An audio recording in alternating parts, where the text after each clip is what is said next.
It really took me losing absolutely everything to find myself again.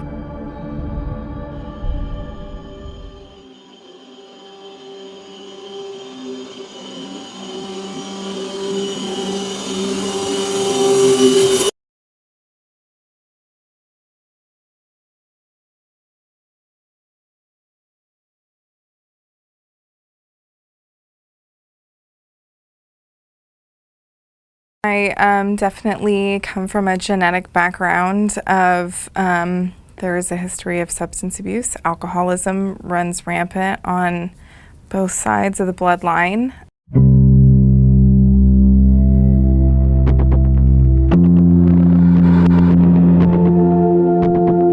I think it was definitely a sort of predisposed journey for me, sure. I am a victim of sexual abuse, and so that definitely played into it for certain. I was also raised by a single mom who tried her best, and I don't fault her for any of her shortcomings, you know, but I think I lacked a lot of emotional security. And, you know, I had a lot of deep-rooted, like, abandonment issues and feelings of not being safe and not being protected and not being loved, you know, and all those things were deep-rooted in me from a very early age, you know, and so especially when I discovered that drugs and alcohol could sort of, you know, very temporarily and briefly fill that void, but nonetheless there was that moment, even if it was just a couple of seconds, you know, even if it was an hour or whatever it was, that, you know, it could make that, all of that pain and all of that, you know, crazy head stuff, it just was quiet or it stopped for a second. That was a huge motivator for my continuing path of destruction, was to just shut off the brain, you know, shut it down. I always tried to portray like the cool girl attitude, you know. I had a foul mouth and wore combat boots to school and had a, you know, shaved pink mohawk going into high school. But I actually didn't get into drugs or alcohol until a little bit later in the game. I had a mom who was very overbearing. And again, you know, I can see now, especially now that I'm about to become a mother, you know, that it was just from a place of love and fear and her trying to do her best. But yeah, I had been in therapy, you know, again, from a very young age, you know, and had tried to see several different therapists, and, you know, approach things from different angles and you know, at some point I was put on antidepressant medication and I was seeing a psychiatrist. And so, yeah, definitely different outlets and different approaches had been tried and suggested. And, you know, I was always just convinced because, you know, that thing that I found in drugs wasn't achievable for me in therapy or you know, with medication or whatever, you know, that instant fix. I was so convinced that you know, all the other things weren't working.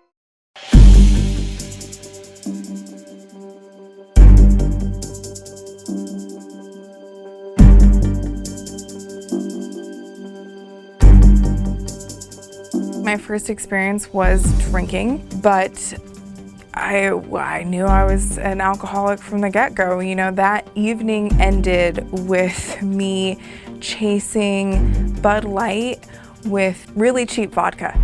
I was just laid out on someone else's lawn, and that was it. That was my first drink.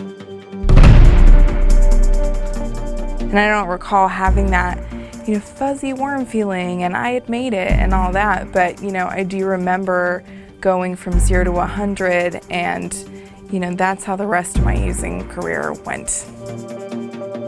My first couple of times drinking or even smoking weed, it was to fit in, you know, it was to be one of those kids. I didn't go into it with the notion of I want to feel different, you know, but definitely more of just a social acceptance thing, you know, and I don't want to be the weirdo who's not doing the thing that all the cool kids were doing, you know, and I'm sure that there was wanting to impress a boy here and there, you know, that was always a big motivating factor for me.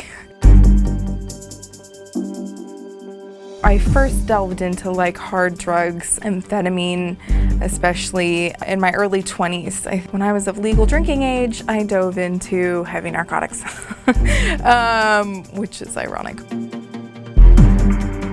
And again, you know, sticking with the true alcoholic and addict mentality of it's never enough, and I don't know what the term moderation.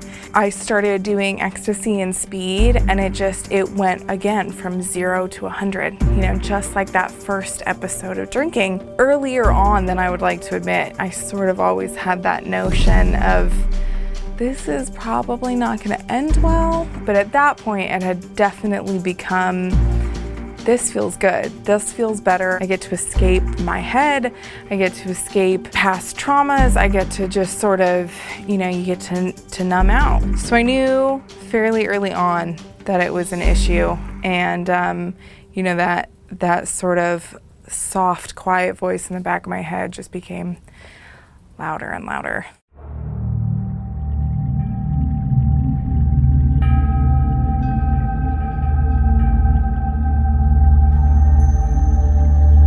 I used to do like a lot of ecstasy, and I wasn't, you know, I didn't go to raves or any of those like really, but just either like going dancing, going to like clubs, or going to concerts on ecstasy. I had many great concert going experiences, or dancing, you know, just danced and danced and danced.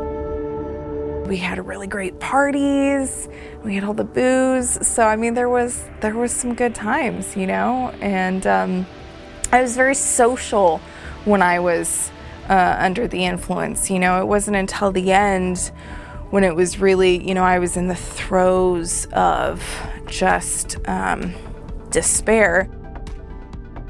I had been at the same job for 8 years, you know, and I was working at a coffee company. And I started, you know, at very entry level, and I had worked my way up to assistant manager.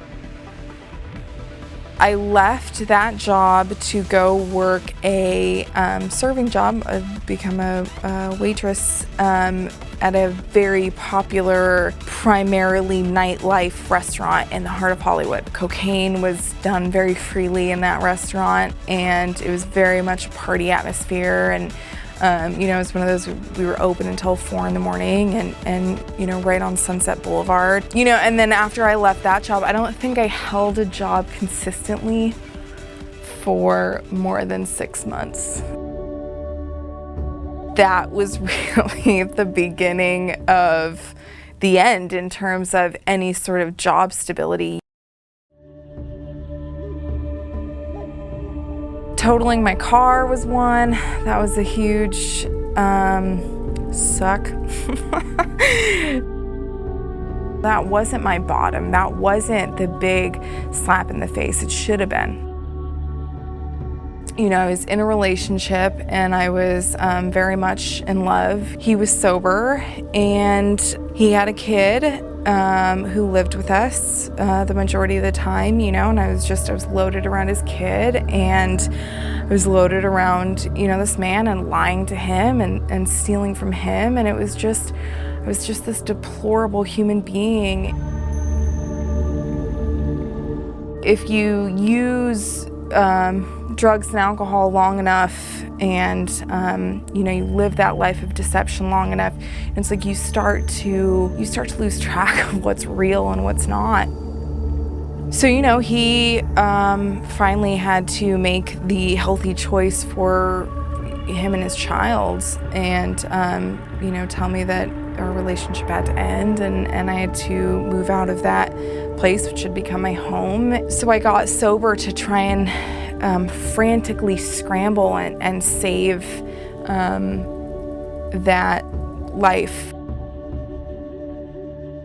Generally speaking, when it's gotten to that point where someone's like, yeah, I can't do it anymore, it's been over for a while. Like the jig is up, and you're just sort of the last person to catch on.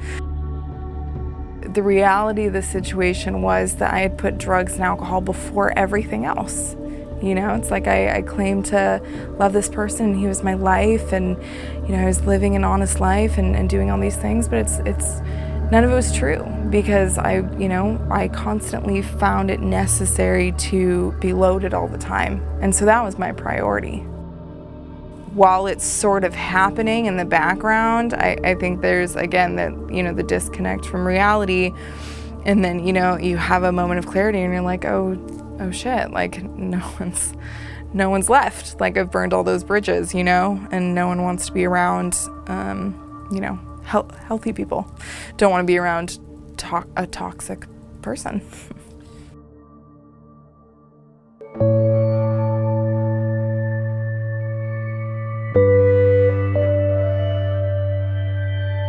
The last day where I was like actively taking drugs, I got a giant tattoo on my back. It was scheduled. It was already, I had an appointment. It wasn't a spur of the moment thing, which also wouldn't have been surprising, but I got a giant tattoo on my back. And I also think that I was actually, had started to see a therapist before I got sober. This was my treatment center, with no delicious chef-made meals. And the bathrooms changed a little bit. I did some redecorating. But yeah, I mean, I laid on this floor, this cold tile floor, sobbing and shaking, and it was nice to be close to the toilet because coming off a ridiculous amount of pharmaceuticals, there was a lot of vomiting involved. This room was my friend and not. But yeah, this room, and crying on my knees and praying to a God that at the time I didn't believe in my bedroom, that was me getting sober. So not the most glamorous experience. I think a treatment center probably would have been a better fit, but takes what it takes, I guess. I reached out to the only person I knew besides this man who I was in the relationship with that was sober, and I explained my situation to her. She had been a longtime friend, and she had several years sober, and I said, I don't know what to do. I think I know I need help, and I knew that she was in AA, and so I said, can you take me to a meeting? I thought that sober people were a bunch of losers who had no fun, and that they all believed in God, and I knew that God was fake.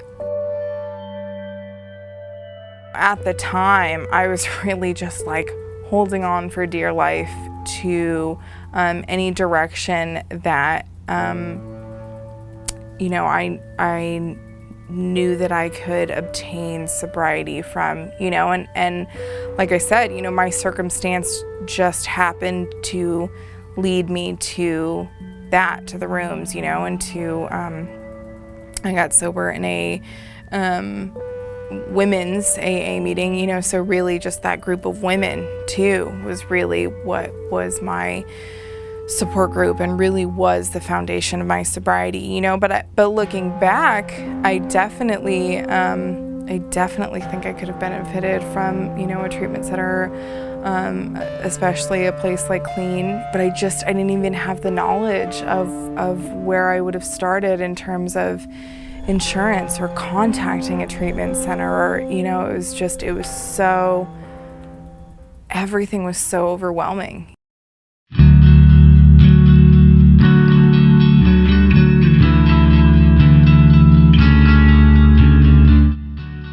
I'm pregnant, really pregnant, and uncomfortable, but it's pretty amazing.